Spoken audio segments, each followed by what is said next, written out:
And now, let's join ace broadcaster Mamode Akugha as he takes us inside the Niger Delta. Hello out there and welcome to the program. It's Inside the Niger Delta, the authentic voice of Nigeria's oil-rich region. I'm your regular host, Mamode Akugha. In today's package, we take a look at the people's quest for resource control, as well as their desire for the restoration of lasting peace and security in Nigeria's oil-producing communities. In our first report, we bring you the reaction of the reformed Niger Delta Avengers to the demands made by South-South governors and leaders as a precondition for peace and development in their recent meeting with Professor Ibrahim Gambari-led delegation of the federal government in Port Harcourt. Next in our lineup is the position of youth leaders in the Niger Delta on the ongoing controversy trailing the legitimization of artisanal gold mining activities in Zamfara State. We will, in the course of the program, furnish you with details of new emerging insecurity threats bedeviling communities in Rivers and IBOM states. Inside the Niger Delta, the authentic voice of Nigeria's oil-rich region, we'll be back in just a moment. Don't go away. Niger Delta Development Commission, NDDC, determined to make a difference. Welcome back. It's Inside the Niger Delta, the authentic voice of Nigeria's oil-rich region. The reformed Niger Delta Avengers, a coalition of 9 militant groups in the Niger Delta, has asked the federal government to ignore the South-South governors' demand for fiscal federalism and resource control in their recent meeting with the federal government's delegation led by Chief of Staff to the President, Professor Ibrahim Gambari, to chart a new course for sustainable peace and development in the aftermath of a recent EndSARS protest. The group, in a recent statement made available to Inside the Niger Delta, insisted that the federal government should rather put a structure in place to ensure that the statutory 13% oil derivation fund is paid directly to oil-producing communities to ensure rapid development and sustainable peace in the Niger Delta region. Correspondent Chika Buduzie takes a look at the position of the group. Governors and leaders of 6 states comprising the South-South geopolitical zone met recently with the federal government's delegation in Port Harcourt to consider salient issues giving rise to agitations and unrest in Nigeria's oil-rich region. At the meeting, the governors and other stakeholders demanded restructuring of the Nigerian Federation to reflect fiscal federalism for equitable distribution of resources, lasting peace, security and stability in the country. There should be a balance between the center and the federating states. Revenue sharing will be based on the principle of derivation, and the states will have the powers to create and manage their local governments.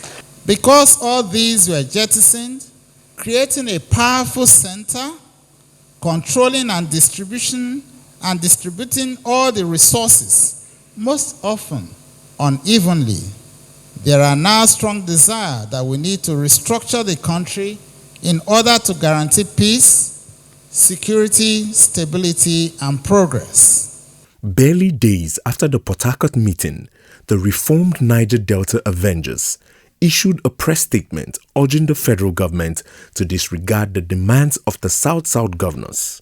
The group regretted that the South-South states had received trillions of naira through the 13% derivation fund in the last 20 years, but have failed to deploy such funds to develop the oil-producing communities. Rather than accede to the demands of the South-South governors, the reformed Niger Delta Avengers is calling on the federal government to put a stop to the payment of 13% derivation funds into state coffers. In a press statement released to Inside the Niger Delta, commanding officer of the reformed Niger Delta Avengers, John Mark Ezonebi, alias Obama, called for an immediate establishment of a presidential 13% derivation monitoring and implementation committee to ensure that the funds are paid directly to oil-producing communities and utilized to their benefits.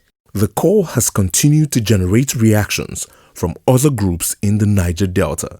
Whereas we've had this humongous amount of money coming into the region, we can barely find commensurate infrastructural accomplishment or achievements to go with these funds. So it is not justified that the governors keep on making agitations or making arguments to continue to control the resources that come to the region. Major states like AKWA, IBOM, Bayelsa, Rivers should also toe that line of having a development commission that should manage the 13% that accrues from oil derivation. I think that's a strong argument. The governors of the region should cease from managing the 13% derivation funds. The derivation principle was conceived in 1999 to ameliorate the sufferings of oil-producing communities that have had to contend with massive environmental pollution and loss of livelihoods on account of crude oil drilling in the oil fields of the Niger Delta for several decades.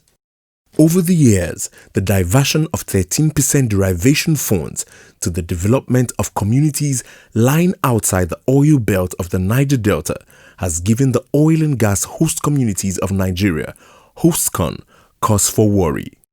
Few weeks back, members of HOSTCON, led by its national chairman, Dr. Mike Emu, visited Deputy Senate President Ovie Omo-Agege to make a case for the establishment of Oil Mineral Areas Development Commissions to manage the 13% oil derivation funds in the best economic interest of oil-producing communities. The move was said to have been informed by mounting tension in the oil-producing communities in the wake of the recent EndSARS protests. Our voice, after the EndSARS protest, we issued an 11-point agenda, including the issues that have affected host communities. We told the voice that, well, we are working hard with the government people. We have been in touch with the Deputy Senate President on this matter. We have been in touch with the SSA on Niger Delta Affairs. Please hold on whatever you want to do. While there are pronouncements on about two major issues, the gas flare and the 13%, there's still a lot to be done. I know what it means for the youth of Niger Delta to show anger. Why Nigeria can survive EndSARS, it would be almost impossible for Nigeria to survive the anger of the youth of Niger Delta. Yes. Taking that into account, that's why I reached out and pleaded with you that whatever your grievances, sheath your swords. In its recent press statement, the reformed Niger Delta Avengers noted that after holding peace talks with the Deputy Senate President and other prominent indigenes of the Niger Delta, it had temporarily put on hold a plan to resume hostilities in the region. The group, however, vowed to revert to its earlier position should the federal government continue to turn a blind eye to the emasculation of oil-producing communities through the misappropriation of 13% oil derivation funds by state governors. The reformed Niger Delta Avengers says it's favorably disposed to proper resource governance and fiscal responsibility as a strategy to reduce poverty and end insecurity in the Niger Delta. As a long-term measure to address feelings of economic marginalization in the region, the coalition of militant groups advises the federal government to consider an upward review of the 13% benchmark on its derivation principle to provide social justice not only for oil-producing communities in the Niger Delta, but for all regions where natural resources are exploited across the country. Inside the Niger Delta. Governors in the Niger Delta have been enjoined to encourage and support the quest of oil-producing communities for equal participation in the oil industry through the operations of artisanal crude oil refiners in the region. The call made by youth leaders in the Niger Delta is in response to the recent outrage over moves by the Zamfara state government to legalize operations of artisanal gold miners who have been provided with readily available market for locally mined and processed gold. Correspondent Tekena Milfury has the report. Under the Presidential Artisanal Gold Mining Initiative launched in 2019, local miners are encouraged to mine and refine gold and sell to the Central Bank of Nigeria through their respective state governments. In July 2020, the Zamfara state government took a bold step to implement the National Gold Purchase Program with the establishment of a gold reserve. According to Governor Bello Matawale, the idea was to provide market for local miners and bring an end to gold theft and banditry in the state. He was also optimistic that the initiative would generate employment and create wealth for citizens of Zamfara state. We will subsequently continue to buy gold from our local miners so as to gradually improve the reserve. The precious metal will be deposited in a designated bank. Even though our state, like other states of the Federation, is grappling with competing demand from the public and the resource at our disposal is mega, we feel it is utmost significance to invest in future of our people. In their reaction to the Zamfara Gold Purchase Scheme, some Niger Deltans have accused the federal government of applying double standards in its legal interpretation of ownership and control of the country's natural resources. They are particularly concerned that, whereas host communities are at liberty to mine gold in Zamfara state, crude oil in the Niger Delta continues to be the exclusive preserve of the federal government. What that means is that the northern region will be richer in terms of what natural resources that come from them, and the Niger Delta region will remain poor in terms of environmental degradation resulting from activities of artisanal oil miners.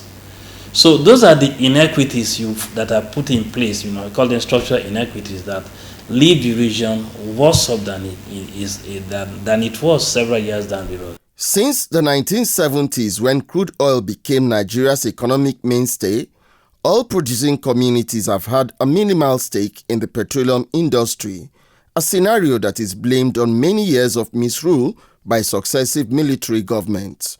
With the country's transition to a democratic rule in 1999, however, it is argued in some quarters that the region's economic woes are now compounded by poor political representation and leadership.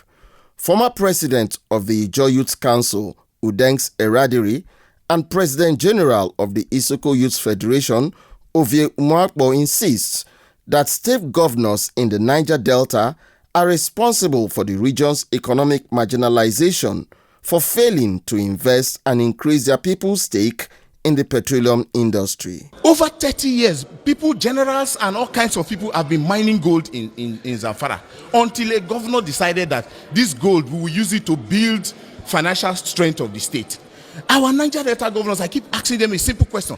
Did Buhari stop any of them from setting up their own oil company?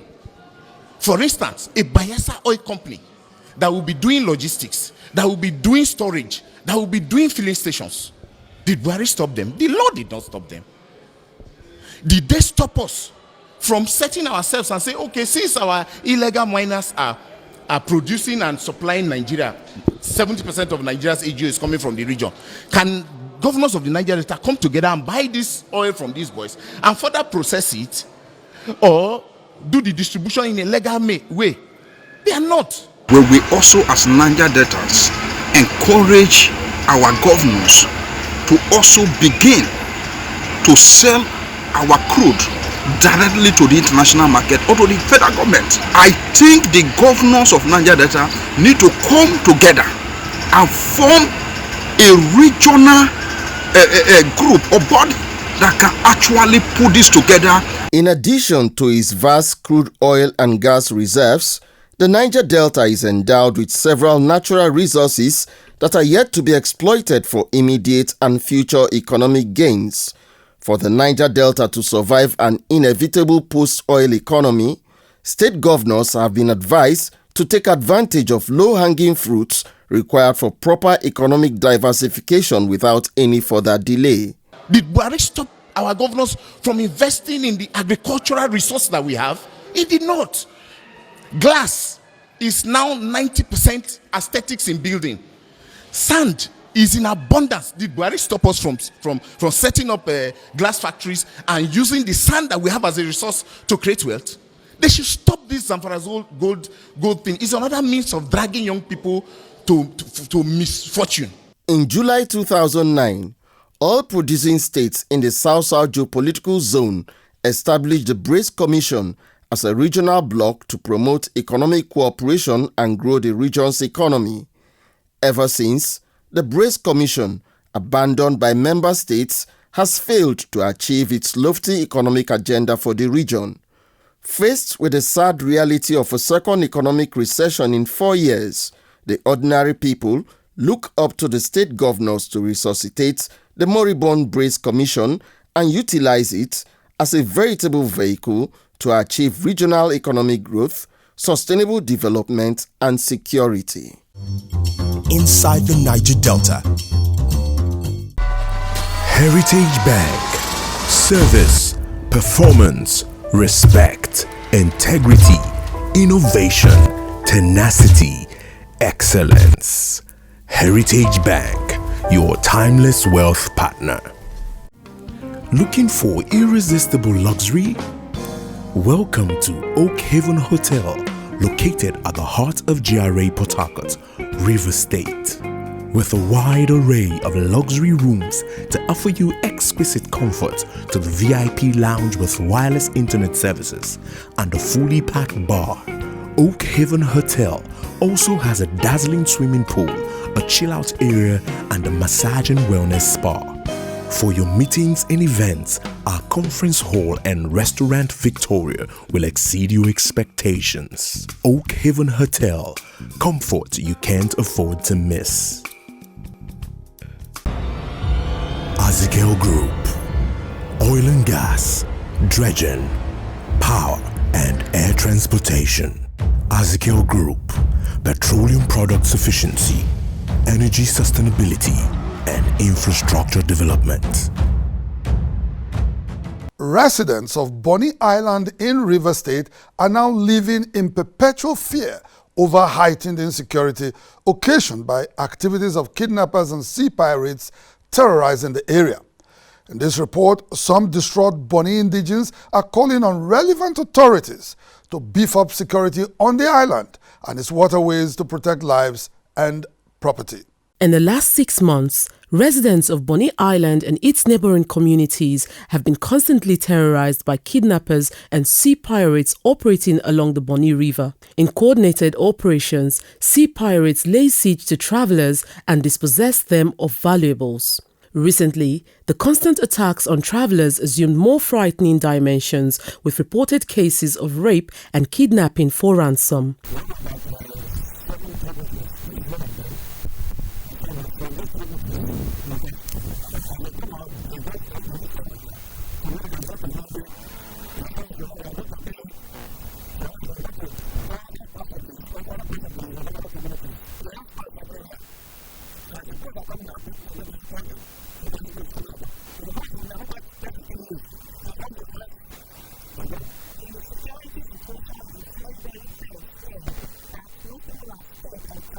Bonney Island plays host to several multinational oil companies and serves as Nigeria's oil terminal, making it a commercial hub in River State. Usually, it takes about an hour to arrive at the Bonney Island from Port Harcourt, the River State capital. For travelers, daily trips to Bonney Island have become a real source of nightmare nowadays due to the frightening security situation in the area.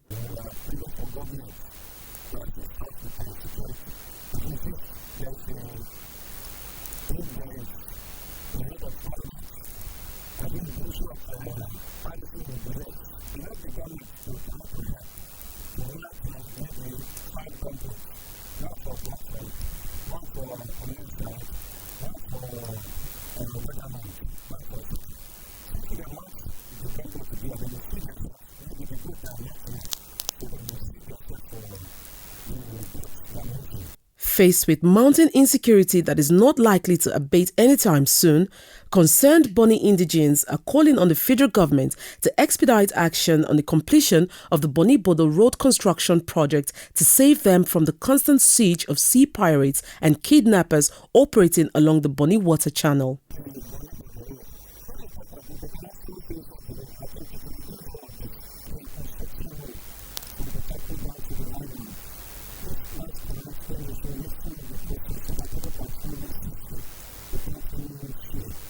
Only recently, unknown gunmen stormed Bonney Island and abducted 5 persons at a funeral ceremony where several persons were injured. Right now, Bonney residents are living in fear and terror without help coming from any direction. They however look up to relevant authorities to rise to the occasion and save lives and properties in the endangered kingdom. Inside the Niger Delta.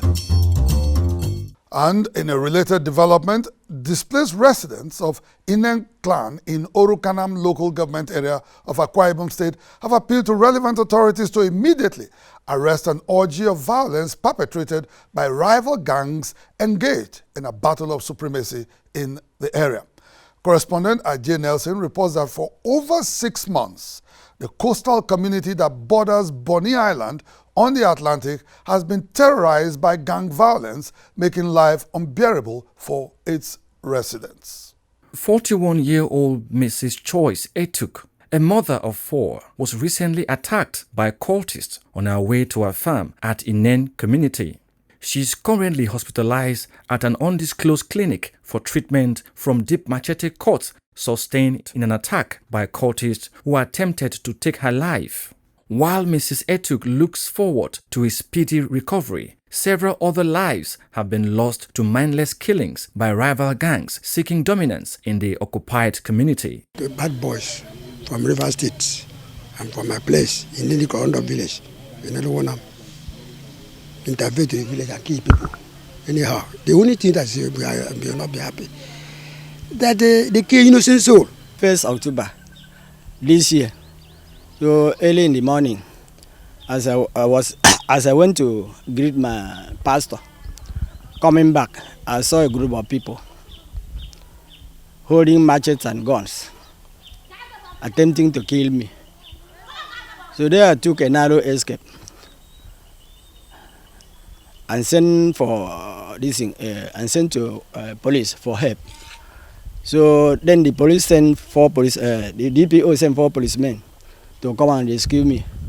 And from that day till date, I have not been able to go to my village. The largely unemployed members of rival gangs disturbing the peace in INEN community are said to be at daggers drawn over the control of economic and political activities in the area. Owing to their campaign of violence, schools have remained shut, homes deserted, and economic activities grounded to a halt in the community. I don't think the government has done enough. I was in the team that visited the president's local government chairman, in the person of Prince Ubon Idiong.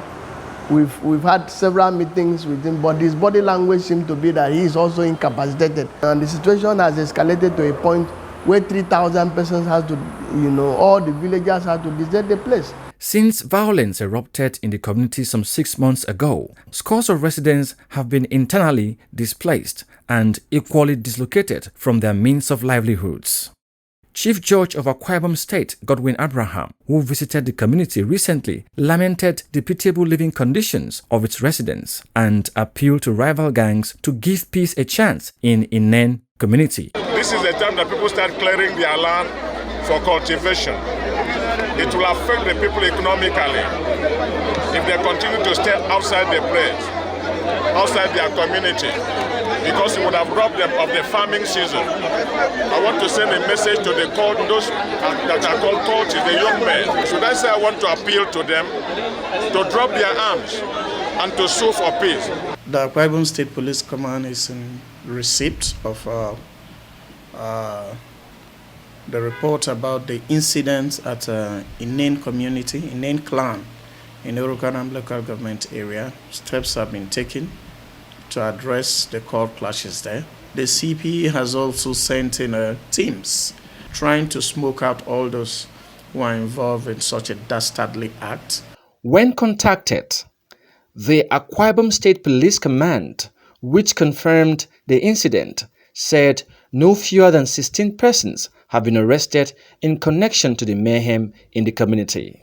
In spite of its intervention, insecurity remains unabated, prompting the endangered INEN community to group in all directions in search of lasting peace. Inside the Niger Delta. And with that report, we draw the curtain on the program. Inside the Niger Delta, the authentic voice of Nigeria's oil-rich region, will be back same time, same station next week. Until then, you can follow us on our social media handles showing right now on your screen.